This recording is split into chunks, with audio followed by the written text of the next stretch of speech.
All right, ladies and gentlemen, back at it on Cageside Live. It is Tuesday night. I'm Eddie Law.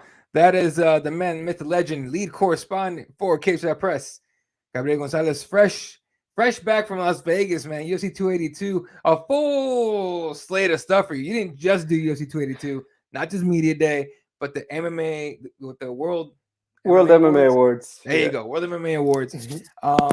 Starting off with that World MMA Awards. What is that experience like? I've never been to one. I know you have to be invited to it or be meted at it, whatever. But what is that experience like? You know, honestly, it's a lot of fun because it's one of the few times where, like, honestly, all the organizations just mix more or less. So, you know, like, for example, there's obviously a ton of UFC people, but then I was seated right behind all the PFL guys. So you got Pacheco and all of them right in front of me, Biagio. And so it's a lot of fun. I think it's like, I will say this. I think there's this misconception that it's like, oh, you can't do too much mixing. It's like people are so dressed up and ready to chill. There's never concern that two guys are going to throw down, you know, at the awards. So honestly, it's just a lot of fun to kind of, as a community, pat each other on the back. And then for myself, it's one of those few instances where we have so many people available to talk to. And yeah, you know, even for like us who go to events so often, it's just really nice to get that face interaction, especially post-COVID, you know what I mean? So I love it. It's a great time. Yeah, no, you got to talk to quite a few people. One of them that you got to talk to that was it was kind of telling. I like the Ray Seffo one. You spoke to Ray Seffo, president PFL, president / founder of World Series Fighting Now PFL. And he that little tidbit you threw on him about Jake Paul. If you haven't seen it, go to our Instagram at Cageside Press. You can see the clip on there. And then after this show, you can literally hit Cageside Press. Make sure you hit subscribe, like, and everything, of course. But go to our account, and it's the Race Up interview right there. And you threw that Jake Paul thing on him, man. Where'd that come from? Honestly, I thought that's what they were working on. I you know, Ariel Helwani said, I hear they're working on something big, and I'm like, bruh, they got him. Jake Paul been teasing MMA so much. Ultimately, it didn't happen. Okay. I learned some other things after the fact, but the fact is, I felt like, you know what, that would be so awesome. That would be exactly the kind of thing if PFL is going to throw money around. That's this kind of thing they would throw the money toward. And we're talking about, we want a successful pay-per-view, right, Eddie? Right. You tell me Jake Paul versus anybody, Kayla, and then just load up the rest of the undercard wouldn't sell for $50. Totally. That's why I threw it out. That sells. For sure sells. And PFL we talked about it here. Yeah. And PFL would definitely have an opponent for him that would actually make sense. That's the best part of that whole thing. So you're absolutely right on that. And then the other one that stuck out that I was rolling and laughing. And he always makes me laugh. Chael Sonnen. You asked Chelsea, where did the DB Cooper thing come from? I'm a big true crime fan, and like you know, I get a lot of MMA stuff that pops up, and I guess reportedly he says that someone told him who the heck DB Cooper was and gave him evidence to prove it's true. Now, could he be messing with me? Absolutely. But it's like, bro, he's pushed it so much that I'm like, bro, if you honestly know, let's hear it. I would, you know, And I believe in a few things. When they don't want to spill the beans, I'm okay saying to someone on camera, no, I want a name. You Yeah. could tell somebody else no comment, not today. Yeah, and he told you, he said something like, "I'll give you two tidbits the FBI is not going to give you, but I'm not going to tell your name." Like, all He right, bro. did. I saw the video. It's the same stuff Yeah, from his channel, but it's like, bro, yeah. if you know, then let's hear it. Let me Google it myself and find out one for my own research. There you go. You can find this, all this, and more, ladies and gentlemen, on our Cage Side Press at Cage Side Press on everything, but now especially on YouTube. You spoke with Raquel and Tisha Pennington now, Tisha Pennington, and Jessica Parker Kennedy. For those that don't know, where is she from? Because I know she was a presenter and she was super excited to be presenting the Yeah. knockout of the year. But where is she from? Where people find her? So most people, I know she was on the Secret Circle. She's a big character on the Flash series that's coming to an end next year, and then she's supposed to be on the Percy Jackson series on Disney Plus next year too. Gotcha. And then you spoke with your buddy whose hat you're wearing right now, Vanessa Demopoulos. Hey, you rep for your friends, 100%. Always rep for your friends. So, you did speak to her about her breakout year. She had a great year, 3-0, awesome, awesome run this year. And then, spoke about whose arms you're going to jump into. It honestly, the whole interview is great. Again, folks, hit subscribe, hit like, comment on everything, and check out these interviews from the World MMA Awards. And there's more coming, right? Yes, so we got Valentina, Carla Esparza, a couple others, couple more presenters that we're ready to have a lot of fun. So yeah, good stuff coming. All right, check that out, folks. KSI Press at KSI Press on everything. What up, SJ? What's going on, dude? It's been a minute since I saw that dude. All right. Now leading up to the next the event in Vegas, UFC 282. Before we talk about the actual event itself, your thoughts on now we talked about Yuri to death, but your thoughts on Glover, sort of. I mean, not anymore, right? Hindsight 2020. Yeah. But at that point, your thoughts on Glover getting passed over for a title shot at this event with a guy like Jan available, even Magomed. I mean, Glover, here's the thing. I saw him all week and he was so chill about it. He's a guy who has great perspective, and I believe it's genuine, honestly. That being said, I mean, knowing how his age and knowing that he's kind of in like that, hey, the last Dell's probably my last one in general. I didn't feel that good about it. I understood from a business standpoint, understood why he said no. I understood why UFC said something else. Hindsight being 2020, it obviously may have been the best decision they all could have had.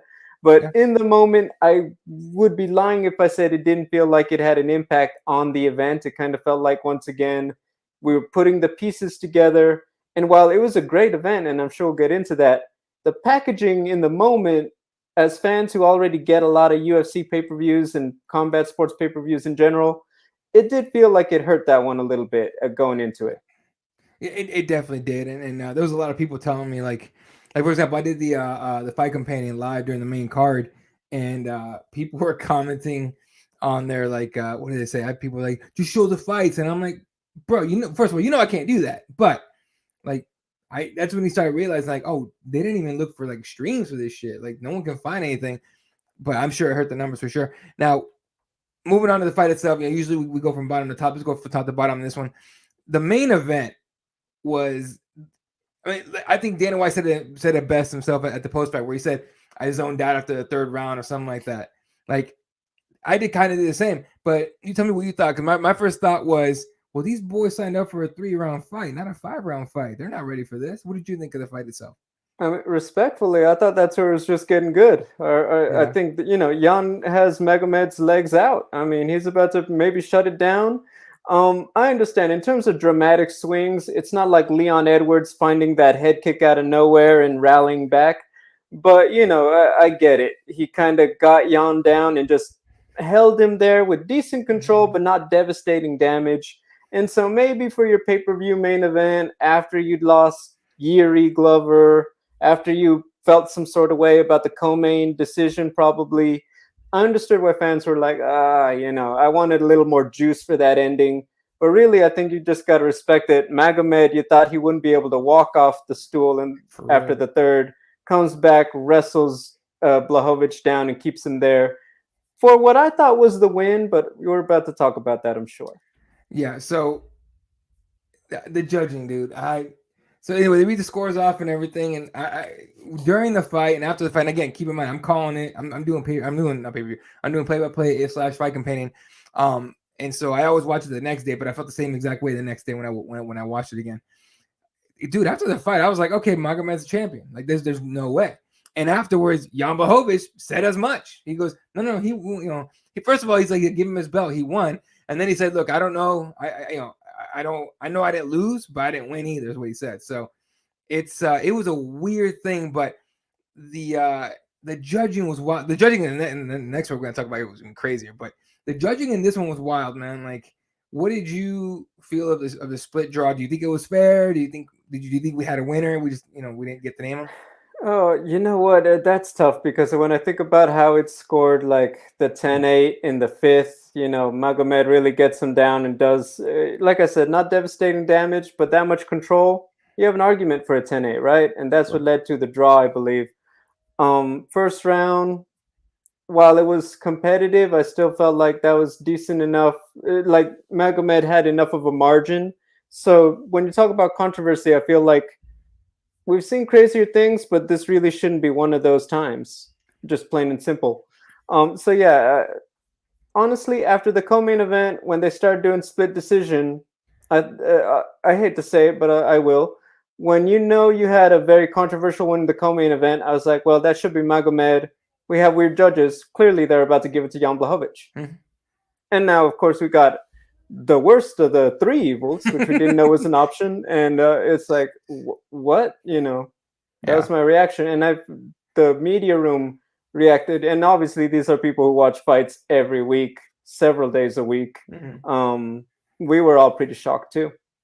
Yeah, that's what I was gonna ask you. What the feeling was inside the media room? Because like I've been in media rooms when crazy stuff happens before, and like the shock is kind of a weird thing. But I was like legit. As soon as I read it, I was like, oh, I'd love to be in that room right now just to see what everyone's thinking, because that's got to be a crazy thing to see. Oh yeah, we were all just like, what? And but here's the thing: it wasn't as bad as Paddy and Jared, but I'm not gonna get ahead. Yeah, we'll get that here in a second. So off this fight, Dan does something he hasn't done in many years. In fact, he gets mad when you ask him about making fights. But he makes one.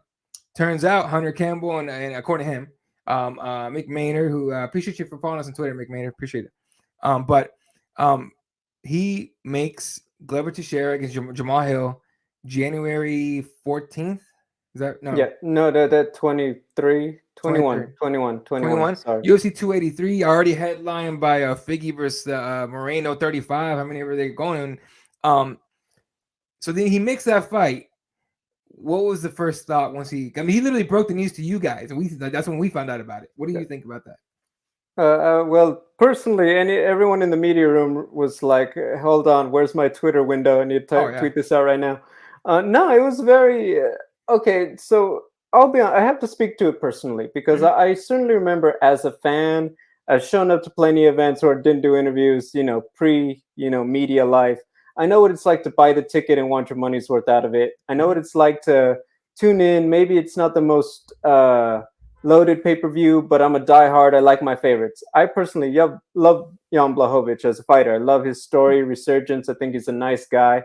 Just totally my vibe. And so I've tuned in for those, and it's like, okay, you hear that, and it almost felt like, well, then what did we just watch? What just happened? Are you saying like that fight was so bad, I don't even want to talk about it. Let's just talk about another one that respectfully now you're about to charge us $75 to see again. And I was like, that to me, it just felt wild because once again, I felt like, no, you should be talking about how Magomed Ankalaev rallied back to win after he had no legs. We should be holding the judges more accountable in this one because really we should have a resolution, at least for something that it looked like we did have when I watched that fight. Right. So I felt like the story kind of got turned in a way that didn't really give everyone their due with Blachowicz and Magomed, and maybe the perpetrators, which was the judges, had they gotten it right, we'd not in this position, right? So that's how I felt out of it. And then obviously it's like, wait, what? So Glover, awesome for him. Jamal, I mean, big for him. Wait, what happens to Anthony Smith? What's Hmm. going on there?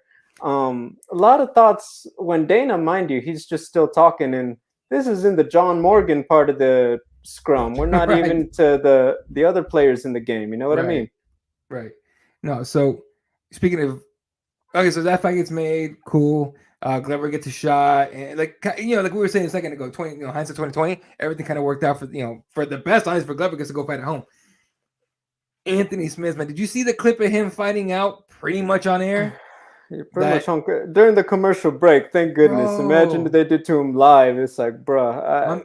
I'm glad they didn't do it to him live, but the way I knew that he felt some type of way, not just his face, but the way John Anik said, "I have so much respect for you right now." Like, John Anik saw Anthony Smith like cuss his ass off and throw some shit like in the commercial break, right? So, what are your thoughts on him and like what do you do with your hand? Like, there's not a lot there's not many available that are like in line to fight him.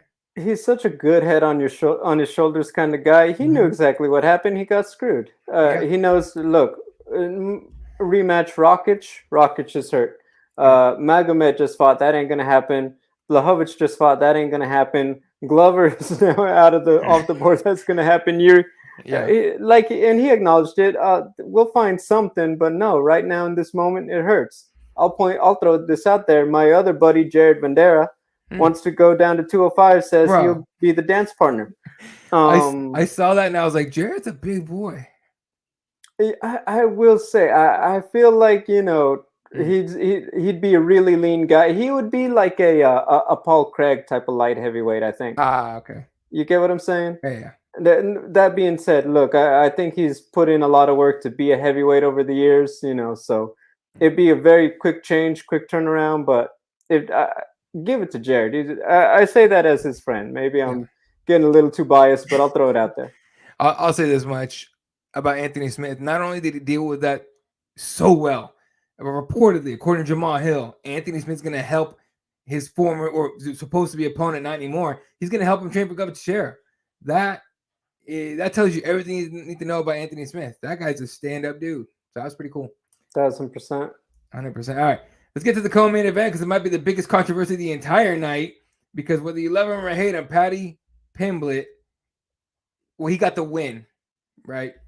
Um, but man, watching that fight, like I know Dana White came out and said, because he has to say what he has to say. But he said, you know, Jared Gordon had the dumbest, he had the dumbest, game plan in the third round. Why would you take your foot off the gas on sort of stuff, whatever. Who'd you think won that fight after watching, like live, I guess, watching it? And Oh, Jared. yeah, right. Okay, so Jared won that fight. Paddy Yeah. Pimblett gets gifted a win. Like I think it was Alex Behunin, part of Yeah. Cageside. Alex was the one that tweeted out, forget, investigating James Cross, investigate these judges. That was a wild one, man. I legit think I don't use the word robbery too much, but that was a robbery to me. So I always want to call it like you see it. Mhm. Doug Crosby did have one of those controversial scores. Another ref did have the same rounds exactly as Doug scored for Paddy. So Mhm. I do want to point that out there. Sure. That's not I know Doug is getting the heat because of the Sabatello Stotts decision the night before Jesus. too. Yes, which 5 rounds, 2 Sabatello. I didn't see anyone scoring it like that. Plenty of guys gave this Danny, but not all 5. Right. But look, I mean, you get the reaction. I think it took away from a great bout for both guys. I thought Paddy had himself a really fun scrap. I thought Jared stepped up to the occasion, did what he had to, executed a great game plan. You talk about that control in the third round. Yeah, Paddy wasn't really doing much either. So what are you saying that Paddy's doing that's dramatically more than Jared keeping him against the fence? Right. So to me, when you hear that 29, 28, whatever across the board, no, Paddy, still fun, still exciting. He's going to learn from this and come back, a la Sean O'Malley, I thought, in my opinion. And Yeah. instead, wait, what? And I think that the impact of the decision would have been a lot less had we not had a lot of the extracurricular talk about Paddy during the week, which maybe we'll get into, maybe we won't, but the way it just kind of kept going round and round, and then for this particular result from the judges, when unanimously most people saw that for Jared, it just didn't come off as the best night it could have been for Paddy Pimblett. 100%. Even afterwards, he looks kind of bad. But what do you expect him to say? Come out and be like, "Yeah, I lost that fight." Like, come on. He did say, he said exactly what you're supposed to. Like, well, I won it. We scrapped. He only controlled me. Now, mind you, that's how you sell fights. Do I believe he may have believed all of that in the moment? No, but I think he was aware. Hey, if this goes close, look into the camera and say it with your chest like you believe it. I'll say this: more fighters would probably be in better positions if they did do that after close fights. It's not for everybody, but it isn't a bad idea if you're trying to make money. Look, when Conor McGregor gives you props for handling it the way you did, there's something there. Let's get through some comments real quick. Alex, what's up, dude? Says the draw wasn't too horrible. I've heard people say that. I don't buy it too much, but fair enough. Douglas Crosby should get banned too. That now you're talking. Let's see. Hey, what's up, Tank? Anthony Smith beat Tweaker high school wrestler using versus Tweaker high school. Yeah, the story of the high school kid, the guy that was on drugs busting into his house. Yeah, that was wild. How much money Vegas make on a draw in the main event? If you bet the fight, you're most likely taking an L. Don't they? If it goes draw, doesn't it get like canceled? I think only no contest, maybe. I don't know that an L. I feel like no. Look, I'm not a betting guy. No, yeah. I think you can bet on a draw. You can bet a draw. Yeah. I don't know if you could bet on a no contest. If you are, man, how bad do you think it's gonna be? Only if Paul Harris is still fighting, then you can bet. Right, like I'm pretty sure we're not gonna get a result tonight. How can you put money on that? Yeah. Anyway, but I would let's check this out next time. Let's see. Alex says only way you won on it is if you parlayed it. So you parlayed a draw. Okay, that's fair. There you go. See, draw was plus 8,000, dude. If someone bet that, Jesus, and hit. Let's see. Tank says no voids on draws. Okay, well there you go. Yep. Like I said, they average 5 draws a year in the UFC. Right. I think we were talking about that during the actual event. Yeah. All right. So Paddy wins. Tank 28. Is there a void on a no contest? Just out of curiosity. Get back to us in the comments when you can. Yeah, it's a great question. All right. So Paddy Pimblett gets the win, whatever. Before that, they rattled off 10 straight finishes. And it was so good that Dana gave anyone that finished their fight a bonus. And fight of the night went to Till and Dracus, yep. Which honestly was a great fight. What do you think of that fight? Because I honestly thought, I was like, man, after the first round, not the first round, but after the first round, I was like, oh shit, Till's in his wheelhouse. Till's gonna find that knockout, and then for it to end the way it did, I was like, damn. I thought he's gonna get it done. They're gonna blow the roof off. Till is back, and all this. I felt bad because he's been through so much.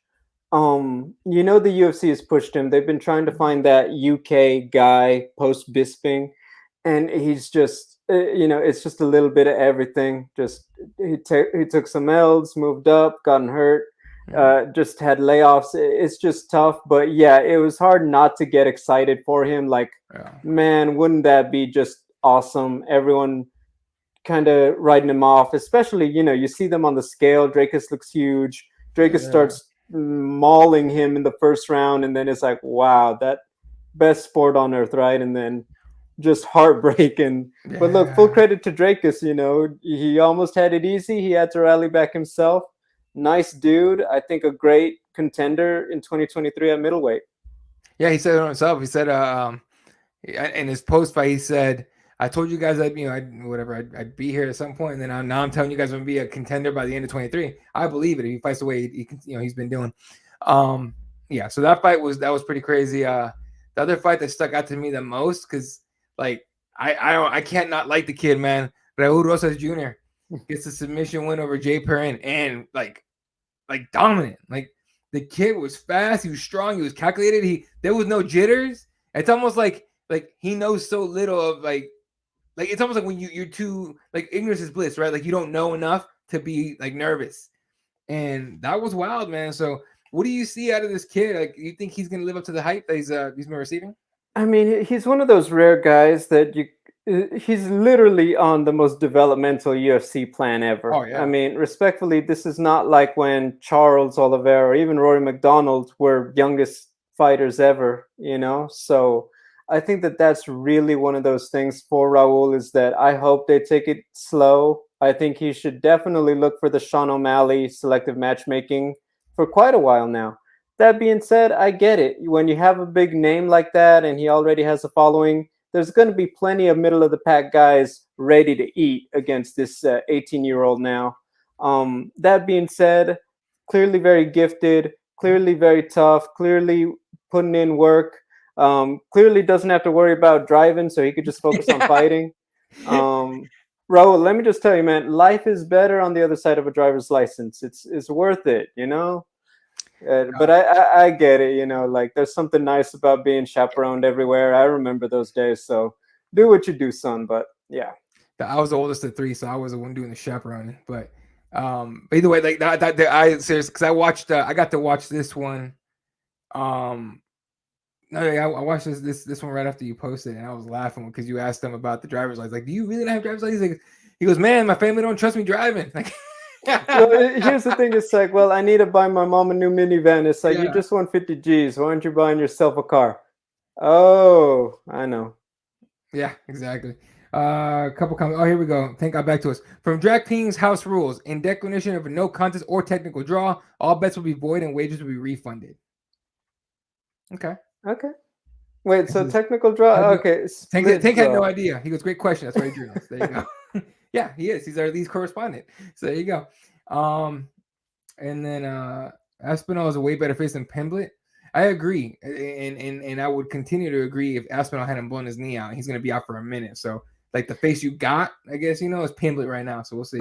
Low key, I get it because you have Till and Paddy are so outspoken, very much so Mhm. like Mr. Michael Bisping, and you know it kind of makes for easy, you know, and maybe there's a bit of that, you know, I don't want to say a stereotype, but okay, there's a brashness and a Sure. confidence, you know, to the fighters from England and everything, and maybe that's a bit of the love. They want someone who's out there really banging the drum. Leon Edwards, Arnold Allen. There are plenty of chill Mhm. Englishmen and women out there, but you know, maybe the fact that they are more reserved makes it harder to like, hey, let's give them that banner to really run with.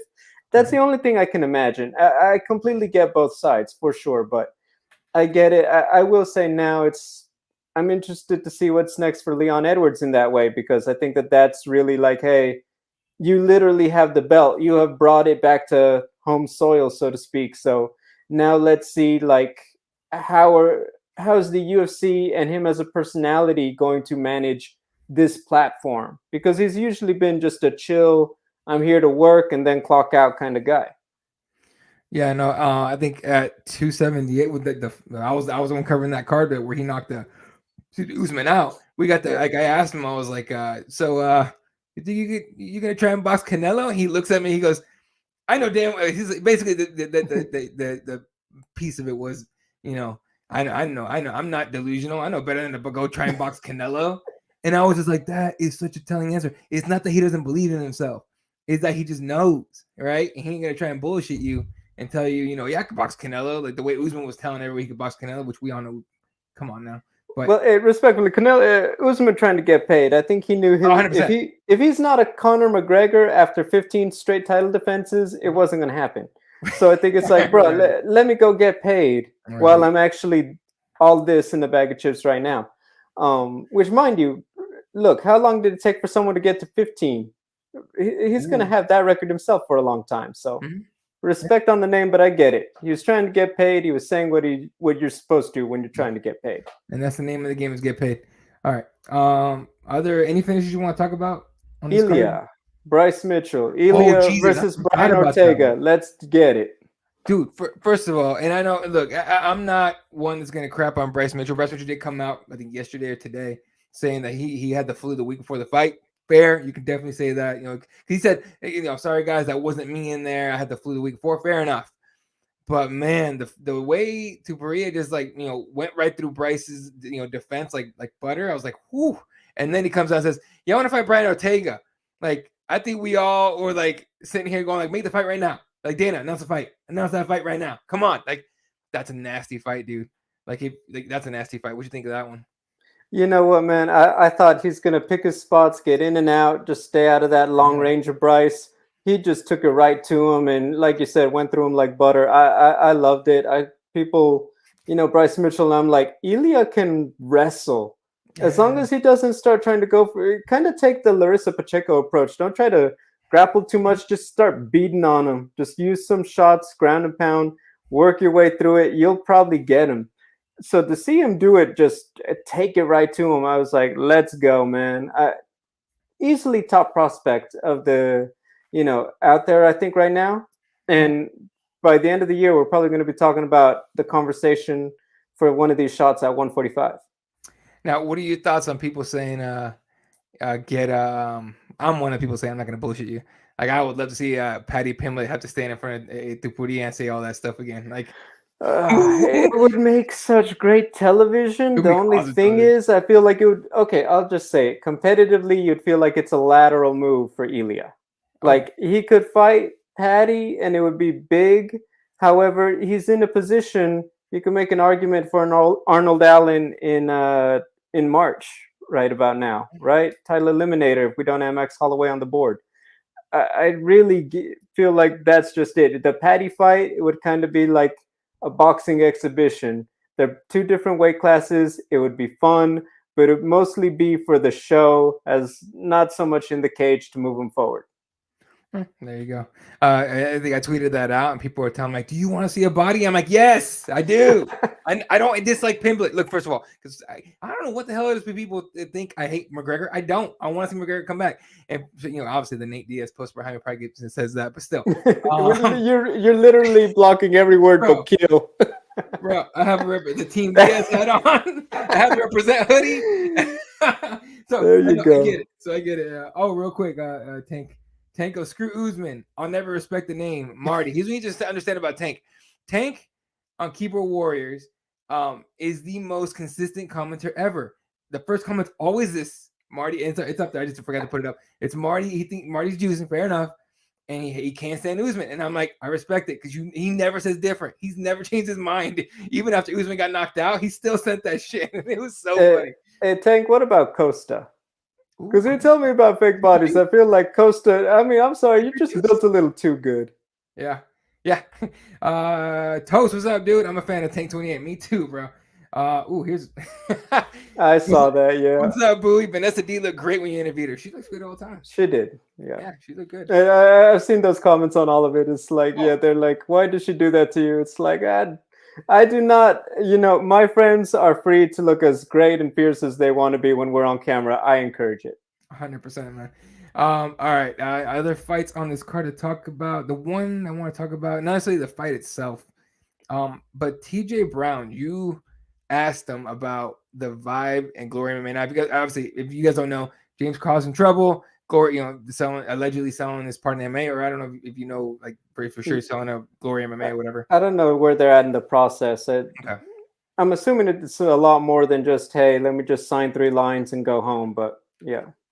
So TJ Brown, part of Glory, trained at Glory MMA a bit, and you asked him about that, about what the Vibe is like and everything. And the way he started his answer told me everything out that I knew he was gonna say. He was like, I knew people would ask me about this, and I want to give you a well thought out answer, whatever he said.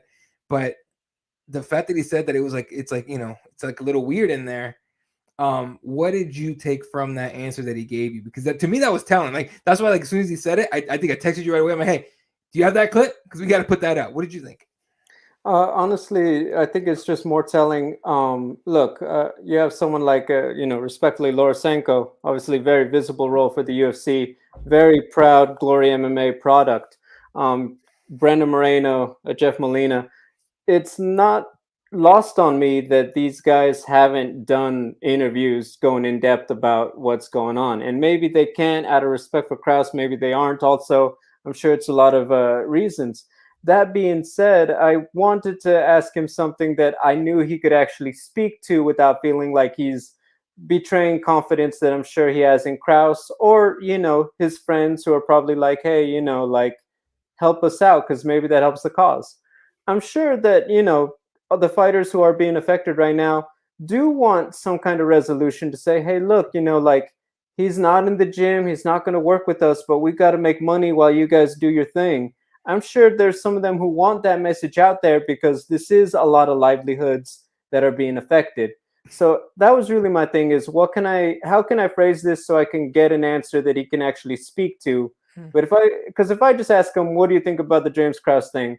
I know he's not going to give me anything of substance. I understand that respectfully why he won't, but that was really what I was getting at, and I did appreciate, and I said that in the scrum, that he was willing to speak to that and give me the answer that he did, because I thought it was very honest, and I'm sure, like I said, he's the first guy to tell us that. If I'm being honest, I haven't seen anyone else say, "Oh yeah, we're sweating bullets right now because we don't know what's going to happen." No, and that's what got me about his answers. It was honest. Like it wasn't it was well thought out, but it was honest, like straight up. So that was pretty cool. Anything else you want to talk about on 282? I just want to point out it was a lot of fun. I know that when you lose Glover and Jiri, people kind of like, oh, we've lost the juice. Robbie Lawler falls out on Sunday or something like that, and it's like, okay, man, if you tuned in start to finish, but even through that main card, they were scrapping, bodies were dropping, people were getting choked out, knocked out. It was a great night of fights, and I get it. I know when you're paying $75, you really want that name value on top of the action. I feel like MMA, objectively, you got your bang for your buck on Saturday. And I know there was maybe a bit of worry about that. And I was like, look, I mean, if you paid for it, I'm sure you're happy with the action that you got in terms of watching the fights and the names involved. Yeah, look, 10 finishes in a row. When's the last time we got that? So that was cool. Right. All right, someone comments here. Tank says, this personal with my Omaha broski. He's Marty from Nebraska, not the Nigerian Nightmare. He's a Nebraska Nightmare then, bro. There you go.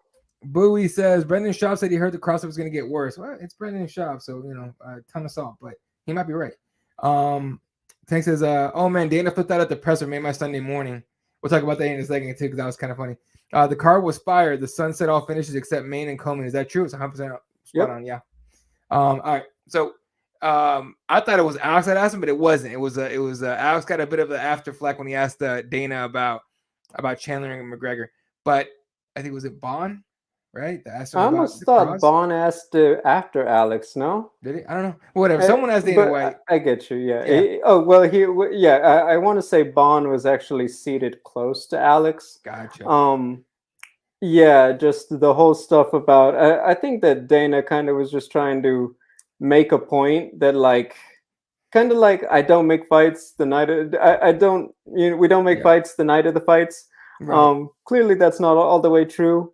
Dana is trying to make a point like, look, this isn't going to be a revolving door every appearance, where are we at with the betting thing. I do think that he sent a message that I think we all kind of knew when we saw those press releases, that if you are found of this, there are more serious consequences than just, tainted supplement, I'm out 6 months. The dollar amount involved with all of that really does change everything. You're talking about, I heard someone throw out 7-figure sponsor of the UFC. For crying out loud, they produce, literally the UFC produces betting content. Yeah.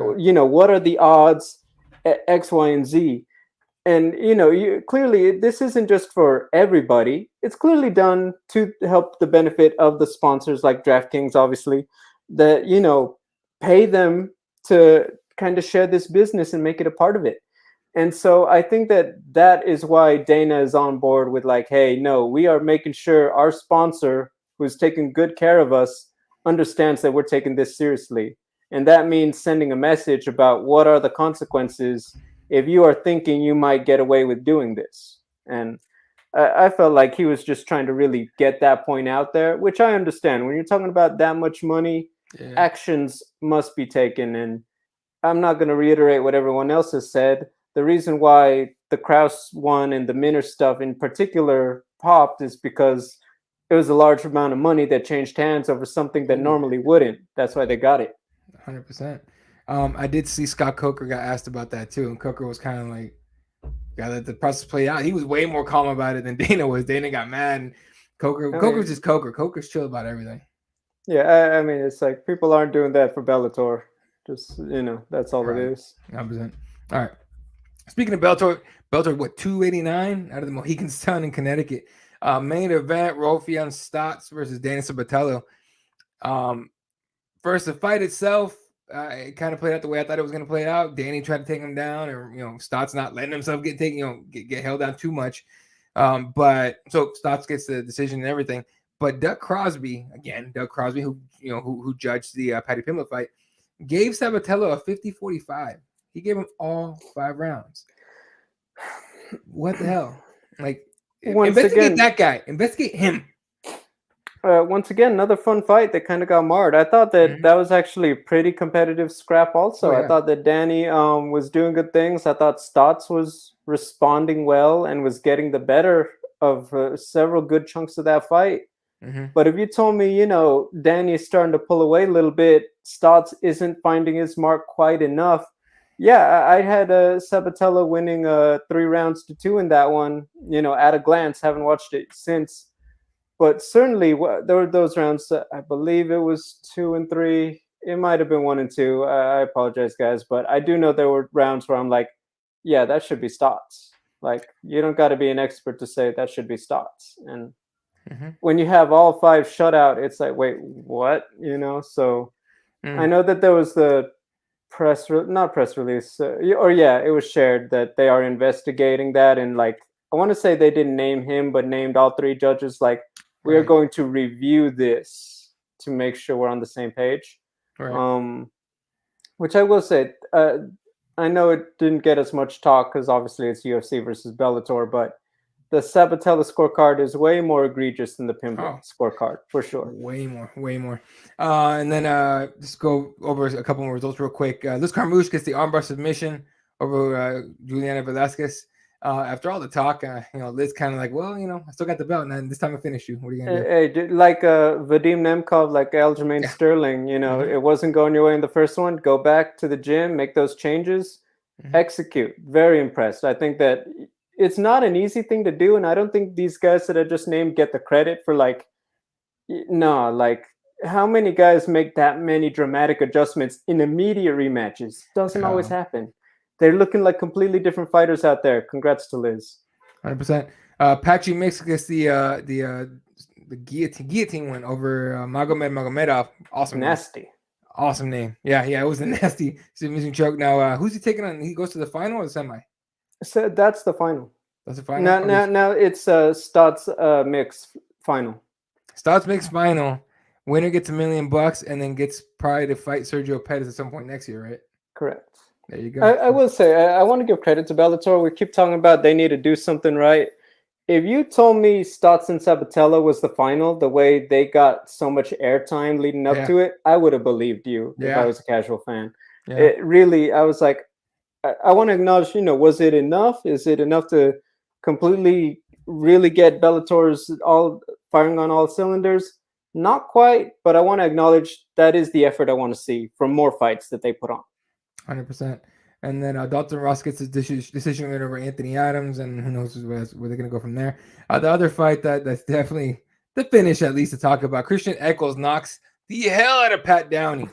I mean, the hell out of Pat. It wasn't even, that was not a nice finish for Pat.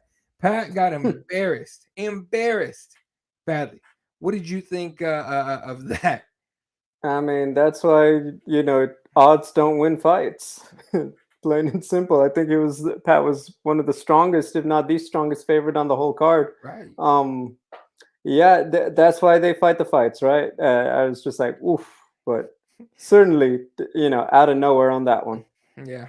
Anyone in the Arizona Jiu-Jitsu community know a little Pat Downey story? You're probably pumping your fist a little bit right now. All right.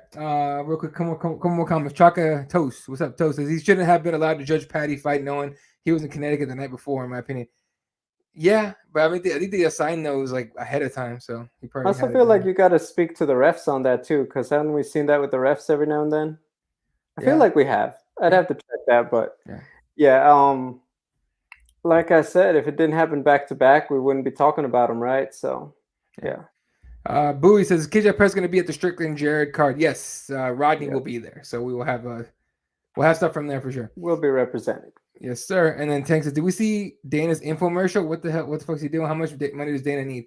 Infomercial. Are you talking about the blood one where he got his blood taken and they figured out why he's Oh like yeah. couldn't tie his shoes? But honestly, I'm not gonna lie. That had me really interested in doing that. And then I saw how much it cost, and I'm like, oh no, you need Dana White money to do some shit like this. I'm good. I'm gonna go to my regular doctor and be like, hey man, my cholesterol's up high. What do you want me to do? For real, right?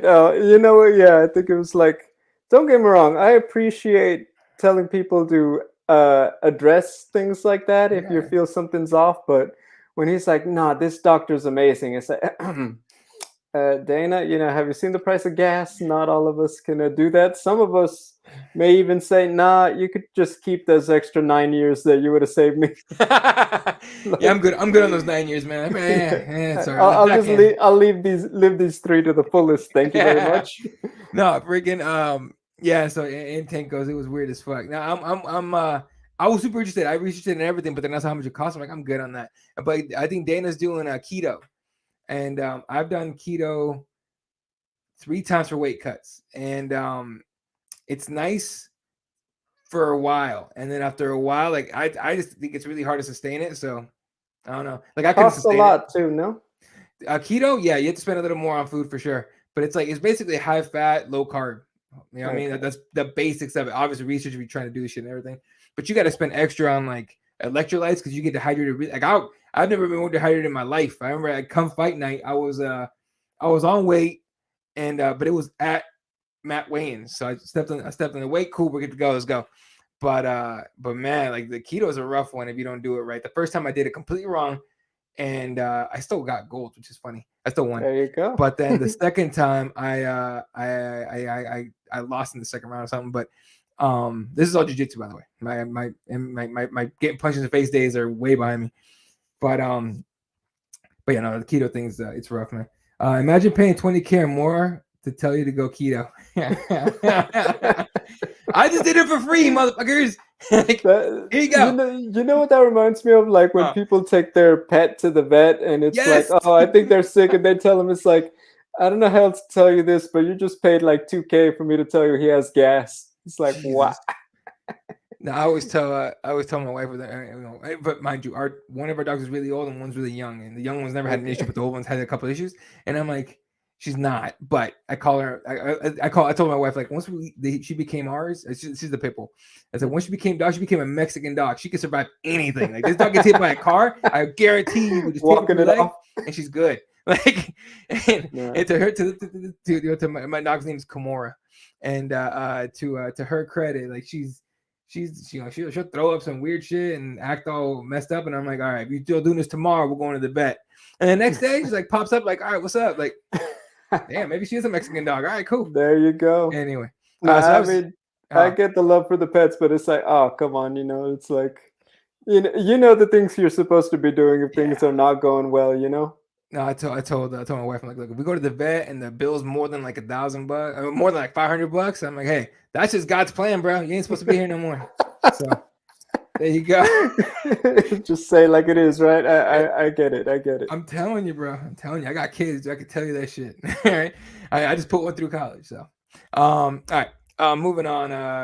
The one thing I want to talk about because we're actually kind of out of time, but really quick, what is your thoughts on this? So, Paddy has this podcast, had Dana White on there, and they had an Ariel bashing. I mean, the first like quarter of like the podcast was like, yeah, okay, but as soon as they got the Ariel, it was literally an Ariel bashing podcast for the rest of the way, and some of it was funny, but anyone that like you and I watching it, the second we heard is about that you should get paid for interviews, we were like, oh, full stop. That's not how this works. Like at all. What is your take on the whole beef? And I feel like I already know, but like who do you side with here? Look, when you bring the receipts, it's kind of hard to come back and win the fight, right? Mm-hmm. So I think that's one in favor of Ariel, and why I think it kind of did not work in Paddy's favor come fight night when you get to the end of this whole thing this week. I do want to acknowledge when Paddy, I completely understand. Look, the fighters, there's a reason why they do this from their car. It's a job. It's work. And they're not getting paid for interviews. It is part of it. The same way if you work at a job, guess what? It's not just working with customers. Maybe there's some paperwork. Maybe there's some cleanup after. Yeah. Doing interviews is part of a fighter's job that isn't fighting. And they're not necessarily always paid for that part until after the fight, right? When they fulfill their obligation. So I understand in theory, hey, I want to be paid for my time. Fans, why is this not a thing that should happen? Let's say I'm interviewing Eddie. I paid you, let's say, $10K for this interview. Eddie is one of the fighters. Hypothetically, he's been involved with Mr. Daniel Kinahan. He can't travel to the US. Eddie, let's talk, man. I've been seeing a lot. We know you couldn't get into the US. We've seen Daniel Kinahan post a lot of photos with you. Can you speak to you guys' relationship? You give me a no comment, Eddie. No comment. Cut the camera. Yeah, we're paying you $10K for this, Eddie. You're about to talk. What you mean? I want what I paid for. Like, now, I'm not saying this is exactly happening every single time in every single case.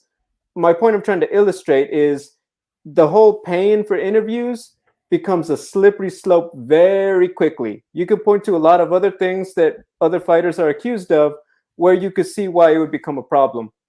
That's why, and look, I get it. Adesanya, other guys have said publicly they're not into doing as many interviews unless it's the big dogs. I completely get that.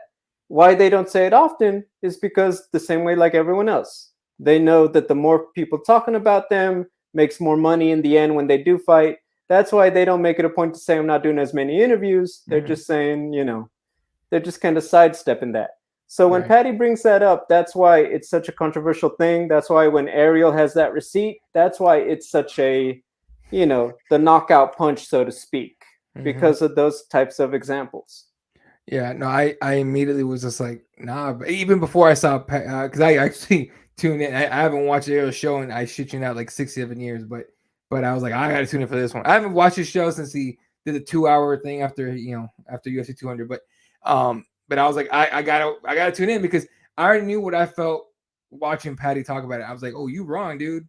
Like, you and Dana are both wrong here. Like, I don't know about Dana, whatever. I would like to hear his stories that he says he has about Ariel, but I'm talking about Paddy. I was like, no, you wrong, bro. Like, there's no way that this is how it went down. And then I watched Ariel's thing, and you're right, receipts for days, like texts. I said this, I said that. And I'm just like, oh, Paddy looks bad right here. So I haven't seen anything after that. And honestly, a lot of it seemed to me that came off like miscommunication between him, Paddy, and his manager. But I'm sure it'll get resolved sooner or later. That was weird. Yeah, I think, look, there's some fighters also known for not talking to Helwani after a certain point. If Paddy becomes one, he is Ariel Helwani. He will be fine, respectfully. But and he's kind of suggested as much. If Paddy doesn't come on the show, okay. But yeah, that is clearly I'll just say it bluntly, their thing, so to speak. And so that's the end of that. Yeah, that's that.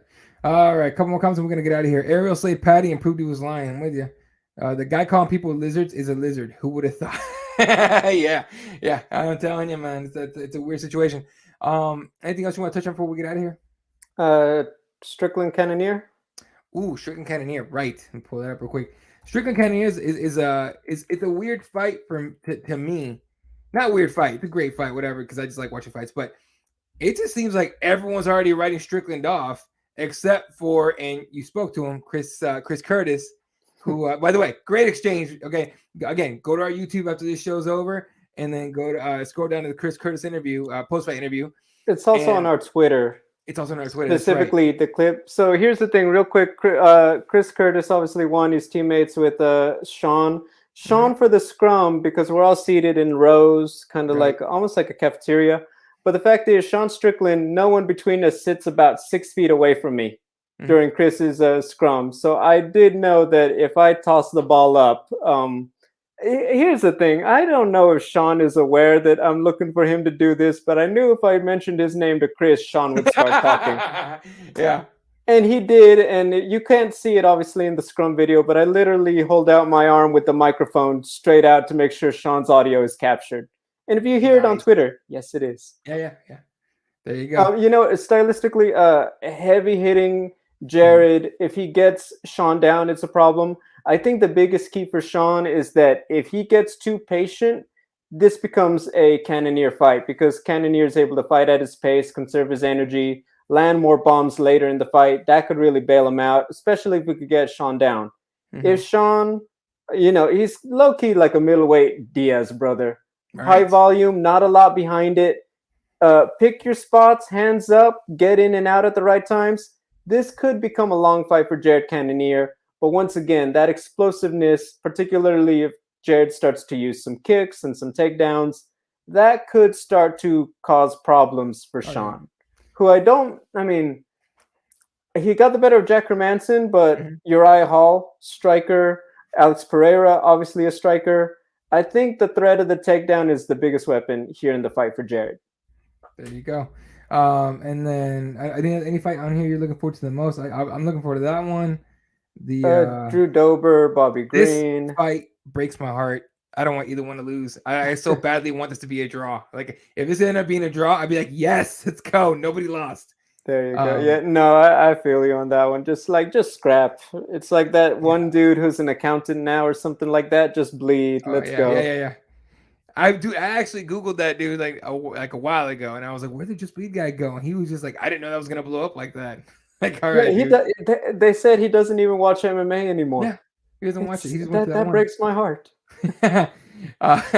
What are the Cheyenne Buys, formerly no Cheyenne Blismus, formerly Buys. I don't know whether you Google and change Google that. Yeah. It's fixed everywhere else. Yeah, everywhere else has it. That's weird. So against Corey McKenna, Jake Matthews against Matthew Smellsberger is gonna be a good one. Said Nurmagomedov. Said against Said. It's fun to watch. Yeah. Brian Battle's back, taking on Renat. How do you feel about Brian bringing the tough trophy every fight? It's weird. It's almost like, guys, we get it. Yeah, we know. Boris Griffin doesn't carry his around, and his is bigger than yours, Brian. Come on. yeah. He literally changed the game. All right, that guy changed everything. So. Yeah. So anyway, that's this weekend. Prelims kickoff at 2 p.m. The time on the screen is Arizona time, Mountain Standard, but it's 2 p.m. Pacific time, making it 3, 4, 5 o'clock Eastern time, and the main card's 4 p.m. Pacific, 7 o'clock Eastern time. Plenty of fights. They're all free on ESPN Plus. I don't know why they call it that, but it's ESPN Plus. You got to pay for. And then after that, man, we got nothing until January 14th, which is where Bowie's Comic comes in. I'm going to miss the UFC at the Strickland fight too long without them. I mean, I low-key, look, Bellator is bringing some big names for the that Rising card? New Year's Eve, yeah. I mean, they did it last time, too, with Rampage and Fedor. I was like, okay, I'm not mad at this. I do appreciate they got enough names on New Year's Eve that it's like, okay, it's not a full month without MMA. So if you think about it, okay, you only got to go 2 weeks until Bellator, and then after that, 2 weeks, no UFC. You'll be fine. Yeah, and honestly, people give me shit all the time for saying this, but I'm like, I like the breaks because when it comes back, the UFC, like when the UFC comes back after a long break, like it doesn't matter what the fights are like. A little bit of refreshment, yeah. Oh, it's great. Like what do they call it? Something makes the heart grow fonder. We'll quote absence makes the heart grow fonder. Thank you. It's that for me. So for sure. Toe says team lifted truck. Let's go Strickland. We'll see, man. So anyway, that's gonna do it for us tonight, ladies and gentlemen. Appreciate the hell out of everybody. Let's go through very quick tabs here. Cageside Press has the Curse Curtis thing as well. I forgot the Instagram has it on there as well. So it's on Twitter. It's on here. Definitely check this one out. But if you want all kinds of content, fight night content from last week, the TJ Brown quote, all this stuff is available on Instagram. It's available on Twitter. It's available everywhere that you see us at Cageside Press on all the things. Make sure you guys check that out. Of course, Cageside YouTube, we already showed you on here. Follow, hit the like, please leave a comment, all this stuff. Tell your friends about us. That'd be great. And ultimately, CagesidePress.com. Everything MMA. Everything right there. You see the Vanessa Demopoulos interview with Gabriel, and then Amanda Hibas taking on Viviana Araújo, which I just heard about today, and I'm kind of hyped for that fight. It's actually that's a great fight. That's a great fight. What's next for UFC 282 winners and losers by Val Dewar and Mike Lynch, respectively, and respectively, right? Yeah. And of course, all kinds of content. Check it out, CagesidePress.com, at CagesidePress on everything. Gabriel is on, if I could turn off the banner. At Double G on TV. There you go. Spell out the word double. Let's go. There you go. Double G on TV. I'm at Eli32. Shout out to everyone that tuned in. Chocolate Toast. Spooey was here. Tank. SJ was here. Who else tuned in? Alex was here. Appreciate everyone that tunes in. We appreciate the huddle. You guys, again, subscribe, like, thumb up, all the stuff, all the positive stuff. Hit us up. Tell your friends about us. We'll catch you guys next week. For myself, Gabriel, and the entire crew. Catch you guys next time. Good night.